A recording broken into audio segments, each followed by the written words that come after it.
On Thanksgiving morning, Laura Foy was 10 weeks from delivering her first child. She was driving along Memorial when a horrific car accident catapulted her into motherhood in a way no one expected. We saw the lights turn, or getting ready to turn, and he said, "I hope they make it." And about that time, everybody just kind of like crashed. The car rolled over 3 times. Laura was thrown 50 feet and landed in this ditch face down. At first, witnesses and first responders thought she was dead until they heard her gasp. They turned her over and realized she was pregnant. I talked to one of the witnesses, and she said that her husband went down there and said, don't come down here, she's dead. My femur went through my pelvis and shattered my pelvis. I broke all my ribs but one. I broke my back, my nose, my cheekbones. And her femur tore through Zoey's legs while in the womb. What was supposed to be a happy time crushed by that fateful moment. My baby shower was the next weekend, so I was so excited. But instead of welcoming her baby into the world, doctors delivered Zoey while Laura was in a medically induced coma. Little Zoey was born at just 3 pounds. Didn't really know what hit her, and all of a sudden she's 30 weeks pregnant and they've taken her baby. It is the hardest thing on the planet to be a parent and to not be able to be there for her. Zoey flatlined 3 times at the hospital. Doctors brought her back time after time, a critical situation for the infant. Laura didn't see her baby for more than a month.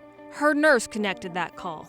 I mean, I was so happy for her because, you know, most times it's not always that good of an outcome. For months, I sat in that hospital room just praying that she would get strong enough to come home. I didn't care how or what she needed. I just wanted her to come home. The father of her baby was driving that holiday afternoon. He left the hospital after the wreck and never came back. He left Laura and the baby behind, just as they were fighting to survive. We didn't know what was going to happen with Zoey. I mean, they prepared us for her being blind or deaf or both.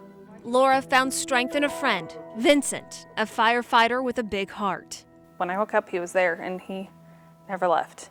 I just figured that somebody would need to step up and be a father for her, a dad, so I did it. He was actually the first person that ever got to see Zoey. And remember that baby shower Laura never had? And he left and went to Babies R Us and watched just about everything on my registry, and when I got home that day from the hospital, he had set up her whole nursery. Then around Valentine's Day, her true love came home. Zoey was finally released from the hospital, her friend Vincent still by her side. I just remember looking over one day and seeing him sleeping on the couch, and Zoey was sleeping on his chest, and I was in my wheelchair, and I just thought, I am crazy. I am totally in love with this man. And in 2014, Vincent and Laura said, "I do." Something Laura has always wanted to do is say thank you to the men and women who helped her that awful day and for the months she recovered in the hospital. The ICU nurse who worked extra shifts to take care of Laura. The witness who Laura never met. Because it was so traumatic, and I myself have lost a daughter, and so it was important to see her. And the first responders who saved her life. You know, thank you. It just seems like something that's just so stupid to say, because it feels like it's not enough for what you guys have all given me. You know, she's here and I'm here, and it could have been very different for either one of us. So we're just really thankful that we have each other, huh? Yeah. And Daddy. We did everything we could for her, but the Lord was watching over her that day, and we're just thankful she's here today. Okay, ready? 2 lives almost lost that Thanksgiving Day, now a beacon of strength to the men and women who served as their angels. Lacey Lett, Oklahoma's News Channel 4.